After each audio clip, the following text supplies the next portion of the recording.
These ruins are all that's now left of the village of Niamlel in southern Sudan.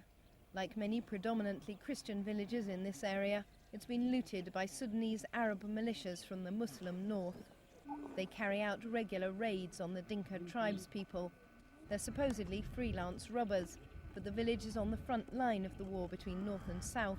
The Muslim government appears to turn a blind eye.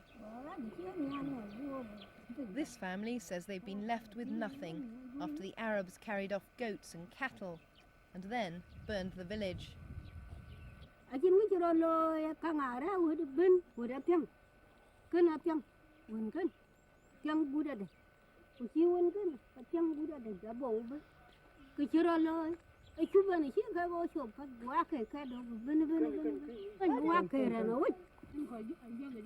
Up to 300 villagers were killed, mostly men.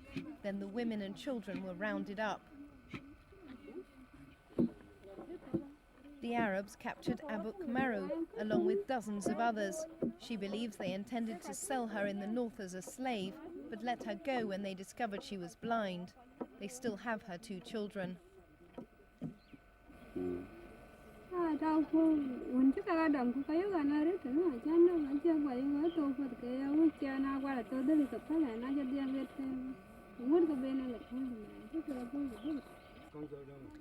Akai Barjok was captured in the same raid along with her 3 children.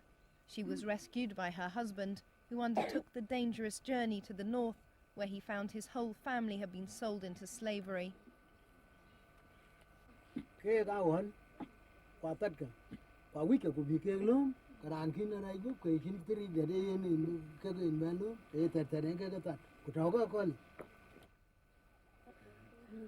Apin Akot paid around £100 a head for his family's freedom.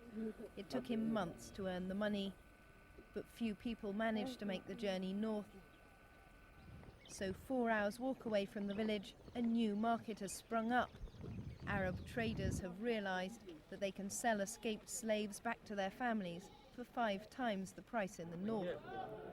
At this market, former slaves change hands for £500, a few Kalashnikovs or 5 cows a head. A group of 22 people wait to be sold.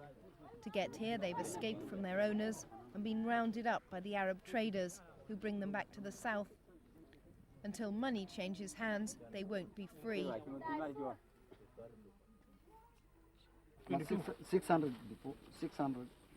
600,000 was 12. 22. The practice has disturbed some Arab merchants.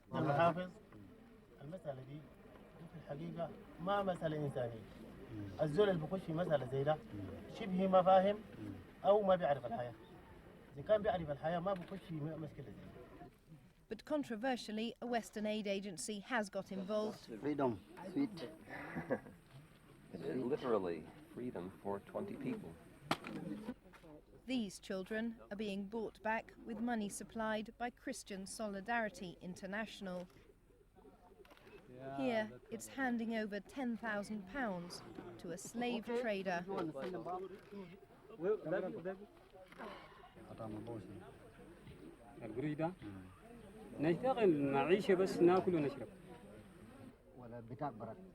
ده لا ده أنا بقول القروش ده ملي أنا براي. The charity made a clandestine visit to the area, which is closed to aid workers. Baroness Cox, the British Conservative peer, defended the programme.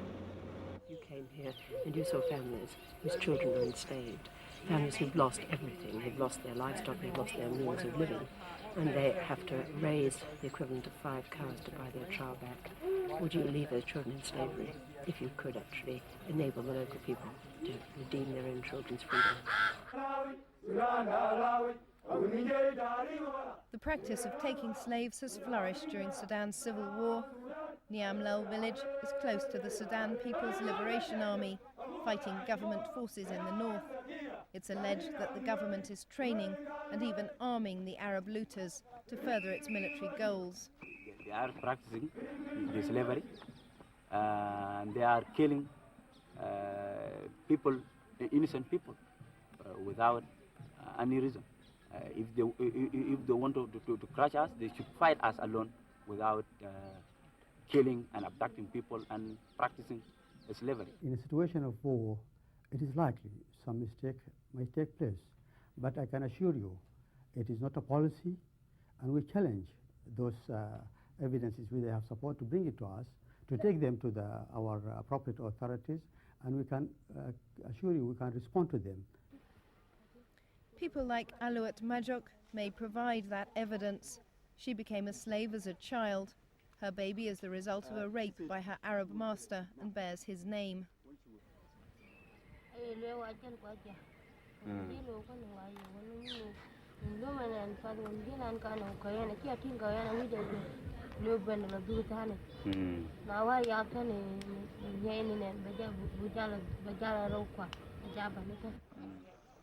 Sudan has been at war for over 15 years. It's left its mark on almost every aspect of life. International slavery was abolished 100 years ago, but in Sudan no one seems to have noticed its passing.